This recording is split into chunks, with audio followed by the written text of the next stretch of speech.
Thank you so much, Representative Dixon, for providing that vision and path forward that we all need to hear. Next, I'd like to introduce our keynote speaker, Linda Griego. Linda's distinguished career includes entrepreneurship, business, philanthropy, community development, and public service. She served for over 3 decades. She has served on several boards of directors of major companies, including Paramount, CBS, American Funds, ACOM, Granite, and was a Los Angeles director of the Federal Reserve Bank of San Francisco. She's also served as a trustee of educational and philanthropic institutions, including the Charles R. Drew University of Medicine and Science, Art Center College of Design, the David and Lucille Packard Foundation, and the Robert Wood Johnson Foundation. She is a longtime member of the Council on Foreign Relations and currently serves on the boards of the National Trust for Historic Preservation, Exposition Park Foundation, and, to our delight, the UNM Rainforest Innovations Board of Directors. Linda was raised in Tucumcari, New Mexico, in a family of bakers and railroad workers. She was the first in her family to graduate from high school and college, where she earned a BA in history from UCLA. After graduating from high school, she began her career in Washington, D.C. as a congressional staffer for Congressman Tom Morris of New Mexico, and later for U.S. Senator Alan Cranston of California.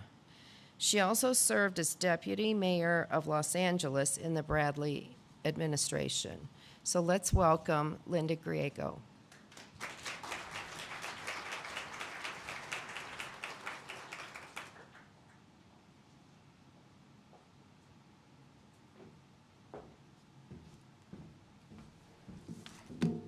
Good morning, everyone.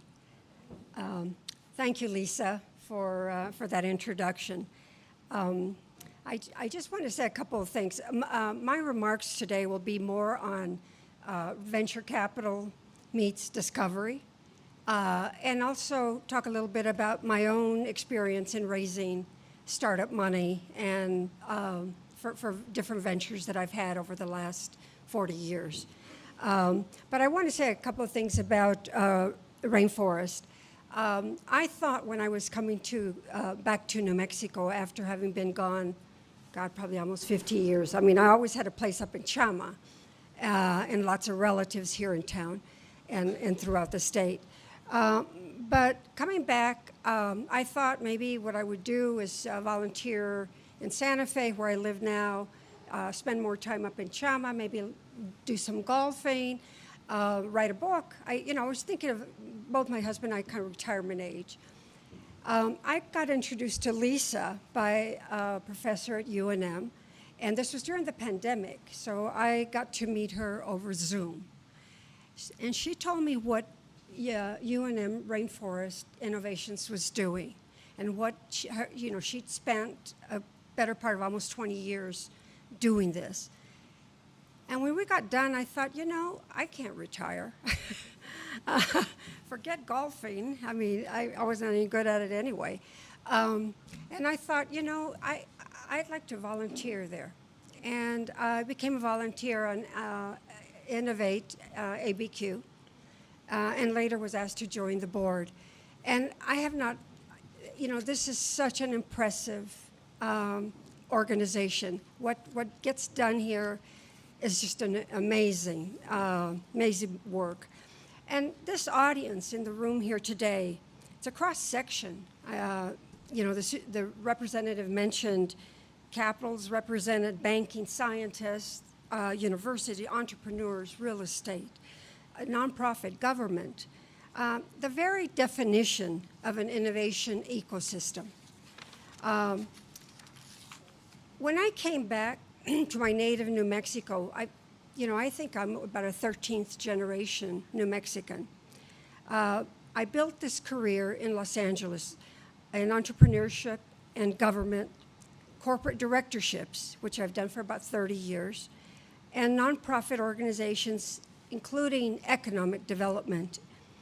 And what weaves all of these pieces in my career is the passion that I have for infrastructure, in building areas of where you have innovation can come in. I spent some time with Caltech scientists, and I saw the research offices that they had, the labs that they worked out of, which were basically old warehouses that, were just in disrepair, but they were doing millions of dollars worth of research in those labs. And I thought to myself, wait a second, this just isn't right. And the county of Los Angeles had a building it was going to tear down, an old, a former hospital, 500-bed hospital that they could not use as a hospital any longer. So I asked the county supervisors if I could convert the building into wet labs. And originally they thought I was crazy. They just said, what do you know about wet labs? I said, I don't. I just met all these scientists at Caltech that need wet labs. The region is losing some of these incredible scientists to other regions because we just don't have the infrastructure. So seeing what Rainforest does, which is very similar to those kinds of things that we have, and I think what really, in that conversation with Lisa on Zoom, when she mentioned that there was a building, which is right behind here, that was the First Baptist Church of Albuquerque, 70,000 square feet. It actually is 3 joining buildings, including a sanctuary right in the middle. My ears perked up, because that's exactly what interests me about trying to find good infrastructure for innovation. And I see today that New Mexico is on the cusp of becoming an economic powerhouse, given its strengths. Representative Dixon outlined many of those strengths. Its future lies in aligning its scientific excellence, cultural richness, natural beauty, and entrepreneurial spirit into a cohesive economic engine. I mentioned entrepreneurship is my passion. I started with worms, minnows, bakery, grocery store. When I was 12 years old, my uncle owned a store, and I asked him if I could sell minnows and bait to fishermen that were going to Concha's Dam. And he set me up in front of the store where I would, my grandmother who raised me was a professional baker in the town's bakery. And I knew that they had the 1 gallon cans that she used to make fruit pies. And so I used those cans, and so I sold all summer long. I would sell bait. I would go get it myself from an irrigation ditch not too far away. And those, and also I had, in Los Angeles, one of my very first ventures was opening a New Mexico chili cafe that could not find chili, New Mexico chili, anywhere in Los Angeles. So I thought I'm going to bring it there. And I did. I opened this little 700 square foot cafe featuring only New Mexico chili, red and green, stews, blue corn, all of those kinds of things.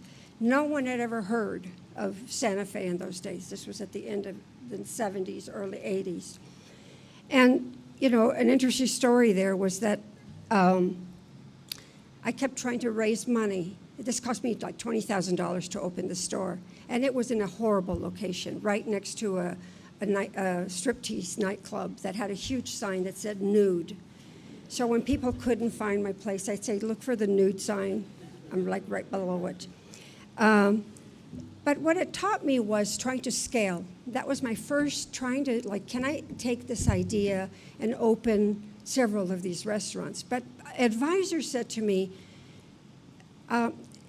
your food has the same name as Taco Bell's. So how are you going to differentiate yourself from fast food Taco Bell, who now has basically the run, basically they were opening one every few blocks. And I thought about it. I thought, they're right. I mean, I spent 2 years, spent hours trying to make, it worked. I mean, it wasn't like I was losing money, but I couldn't grow. And I couldn't get investors interested in helping me expand the brand. So I decided instead that what I would do is, if I'm going to be a restaurant, I'll be a restaurant. Because what I really wanted to do was sell my chili to grocery stores. But in those days, my chili did not have shelf life. It had to be frozen or canned, and I did not want to do that. My chili was too good to do either of those. So I decided, okay, I'm going to take on a big challenge. And I opened, someone told me about a firehouse that was abandoned in downtown Los Angeles. It had been abandoned for a couple of decades. And I thought, well, you know what? I could put, what a better place to sell chili than a firehouse. So I thought, I'm going there and I'm going to see about this firehouse. I didn't realize it was, 3 floors, 20,000 square feet. It just literally had been abandoned and it was just trashed. And I thought, I could put a restaurant in the ground floor specializing in my chili, and an arts organization on the 2nd floor, and an offices on the 3rd floor. Well, I'll just tell you, this effort, I had to buy the building from the city. I had to go through it was a historical landmark, 1912 building. In Los Angeles, the seismic codes are very, very brutal, and they could never sell this building because everyone thought all of the building was brick. It wasn't, only the facade. So I was able to find the investors. It was not easy, but I found the investors. I had one person in mind, and he liked my chili. And I said to Peter, I said, would you invest in my restaurant? I'm going to open one in this firehouse downtown LA. And he said, yes. And I said, but first you have to buy the building. And he did. And it was because he needed space and he liked that building. 53 building variances, 2 years of getting this building back up to code. We opened. My first day at my chili stop, I made $9. The first day at Engine Company was over $10,000. So it was like immediate scaling. And mistakes, did I make mistakes? I mean, they're numerous. But those mistakes, what you do is you don't repeat them. You just, you make them and then go on from there. And I want to go back to something that the representative said. New Mexico has world-class discovery at Sandia, Los Alamos, the Air Force Research Labs. We have extraordinary research universities, UNM, mentioned, New Mexico Tech, New Mexico State universities. We have investable land and space, manufacturing and logistics, data centers, aerospace testing, and we have cultural authenticity that no other state can replicate. We have affordability and quality of life as an economic advantage. We need more entrepreneurs who will run with patents, technology, inventions developed here. Now, our discoveries leave New Mexico, many of them, before they mature. Our companies, many of them, are scaling elsewhere. And our talent, I'm told, migrates. I think in my short time that I've been here, and my experience in working with economic development, UCLA in particular, is an intentional coordination across sectors that already exist. You're already in here. And it's not just encouraging cooperation, but sharing those priorities and capital strategies. What I've learned from Rainforest, scientists innovate, entrepreneurs hustle, economic developers in the room here recruit, artists create identity, investors evaluate deals, and landowners hold assets. And I learned something more fundamental. Entrepreneurship is not theory, it's responsibility, it is risk-taking. It is building before you are fully prepared. and there will be failures and successes alongside. New Mexico holds one of the highest concentrations of scientific talent in the world, yet much of the intellectual property leaves the state, or has been.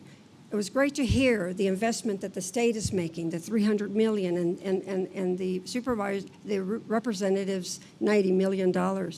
So the state is doing its part. We do not lack in discovery, but what I am wondering is, do we lack in integration? We are not resource poor. Our capital hesitates, and that's what we need to work on. This is not a resource problem, and it's an alignment problem. Alignment is a missing cognitive tissue. It has to be embedded. I'm speaking about integration at the point of where discovery becomes enterprise. Alignment means that entrepreneurs are not invited in after a patent is filed. They're present when the invention happens. Alignment means earlier industry engagement, licensing structured for startups, something that UNM Rainforest does exceptionally well, and the establishment, something like what MIT's done, and maybe it already exists here, I've just not run into it. They have something called an entrepreneur in residence model that places experienced entrepreneur inside a research institution, not as a visitor, but as a bridge. An entrepreneur in residence, for those in the audience that may not be familiar with EIRs, is an experienced founder or operator who is temporarily embedded inside an organization to help turn ideas into viable businesses. Someone whose job is to move innovation from concept to company. The concept of entrepreneur residence, MIT, I think, is the one that does it the best, and they have probably created the most companies of any of these universities in the country. There may be some others that are quite close, but that one is the star. An EIR helps shape intellectual property into a venture-ready concept. It builds the founding team, raises initial capital, and often becomes the CEO, perhaps temporarily, or recruits one. An EIR is an operator with equity incentives. It has to be embedded in our universities, our national labs, venture capital firms, corporate innovation divisions, accelerators, and incubators. The core function is the same: identity of opportunity, validation of markets, and the goal is to launch new ventures. Embedding in entrepreneurs where discovery happens at the moment of invention, not after the fact. Innovation does not commercialize itself. It needs a champion. A statewide EIR initiative could turn patents into companies, generating upward mobility jobs that this state desperately needs. This system that connects science to venture capital, to entrepreneurs, if we align what already exists, our labs, our investors, our economic developers, our university, our cultural leaders, New Mexico will not chase innovation, it will generate it. Innovation needs a builder in the room. Patents do not create jobs, entrepreneurs do. Discovery without entrepreneurs is unrealized potential. The assets are here, the talent is here, and the moment is here. In closing, I want to say New Mexico must decide not to merely host innovation, but to own its future by connecting science to venture capital. Thank you very much. And I'm happy to take some questions.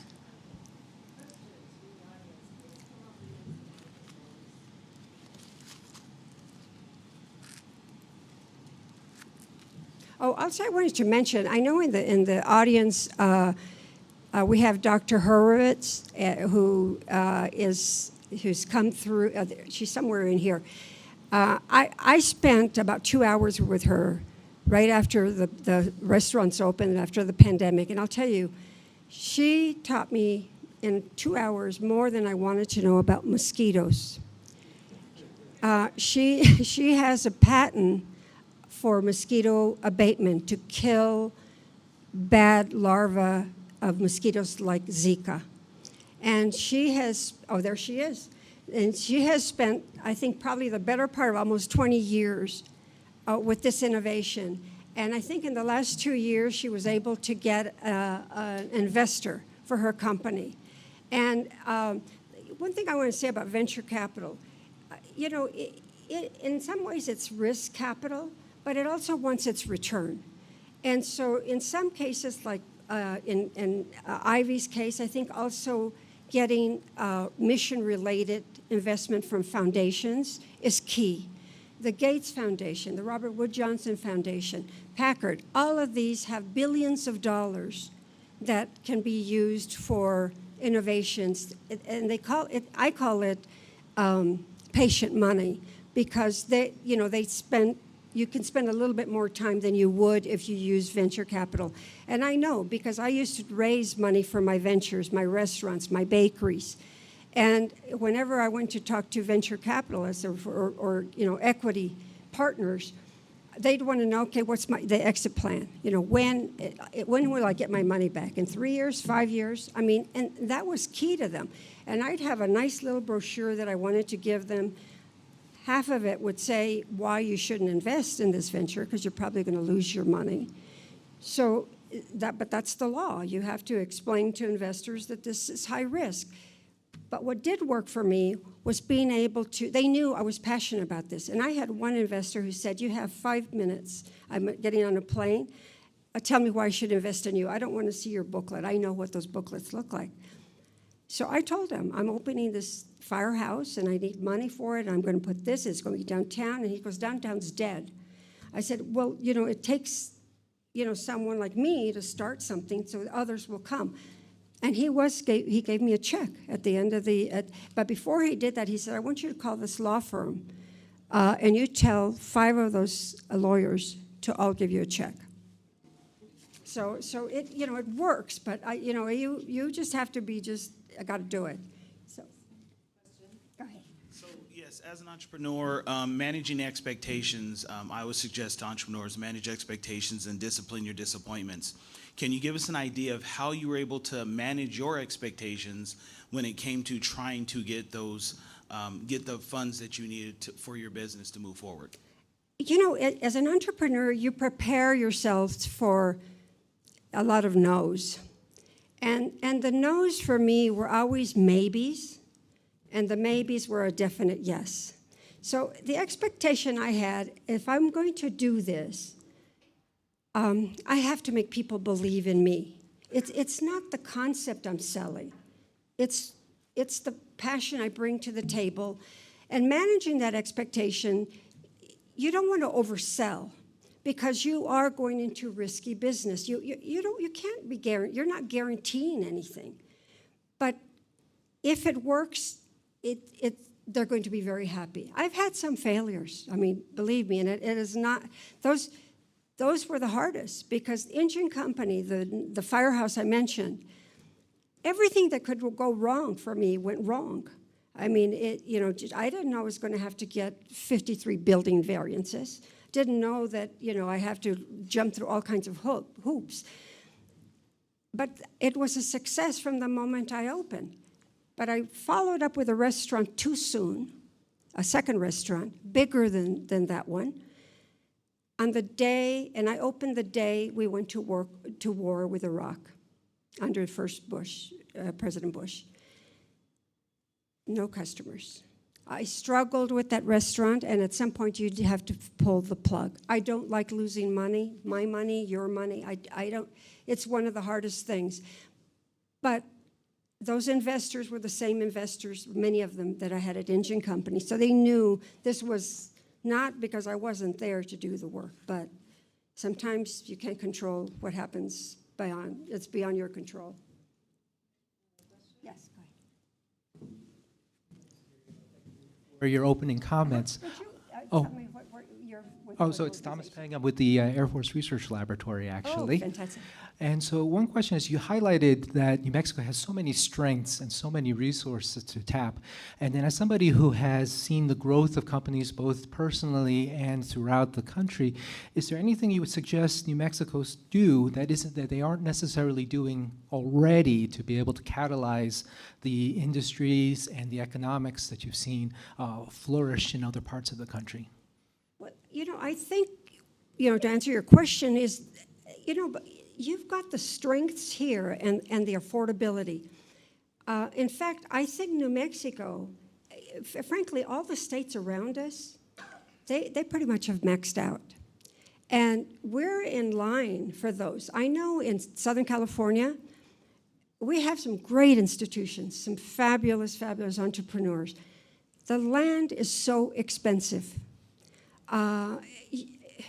You can't, and if you can even buy it, but also for workers. The workforce can't afford to live there. They're commuting 1 and 2 hours to Bakersfield, to San Bernardino. And so I think that part of it is a partnership, or if you would, a collaboration with people who build housing here. And not only that, housing comes with amenities. I got lost in Rio Rancho a couple of weeks ago and was in an area that's just thousands of houses. But I didn't see any amenities. I didn't see any gas stations. I didn't see any restaurants. And in some ways, it shouldn't be one and then the other. They should come together. They should find entrepreneurs that are going to want to open a second location there. And the state is, this is not a poor state. The resources are here. And so it's just a matter of linking those together. But I think it goes to, there's a little bit of fragmentation that needs to just get pulled together. I don't think it's anything that you couldn't do.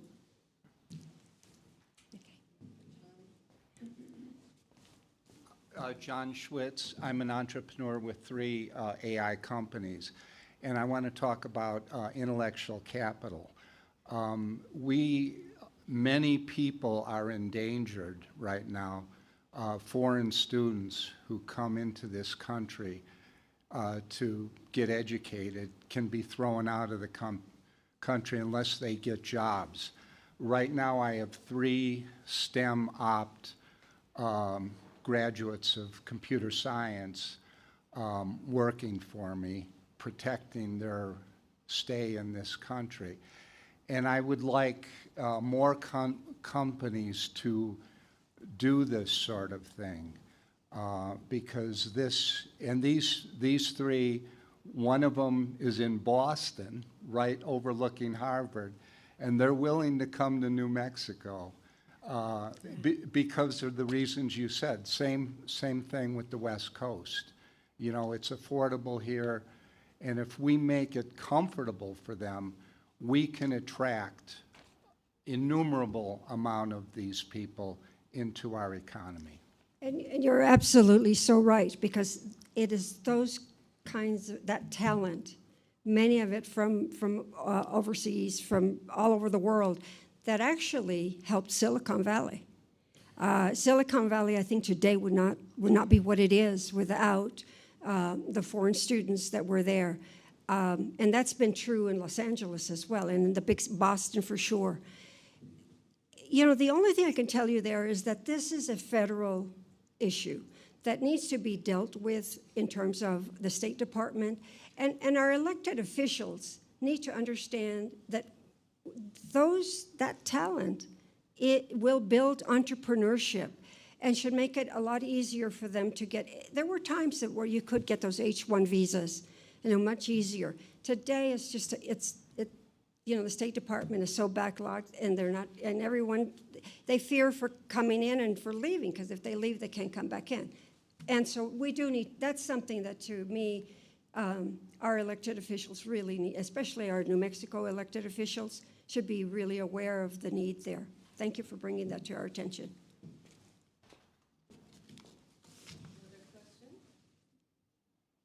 We're good. Also, I think Professor Salas, is she in the room? She has just recently joined the UNM Rainforest board. And I spent some time with her. She is more in the medical field. Her innovation is a mesh-like something that you can mend broken bones that are too close to the skin that will dissolve. Right now, there really isn't anything like that, so they have to go back in and open you up and take out whatever was mending the bones. So she's another one that, to me, perhaps mission-related funding from foundations could be really helpful to her. Kudos to the scientists that are here, and I think UNM Rainforest has really, for me, been just a blessing. Thank you.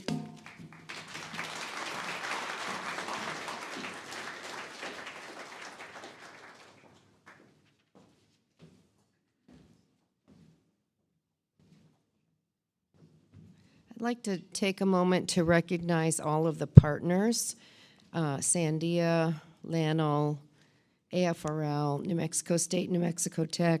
Would you all stand, please? This is the team that put together this event and has done so for 10 years. Thank you. Okay, we have a networking break now, so you can chat with each other. We will reconvene at 9:45 with our Advanced Energy Technologies panel.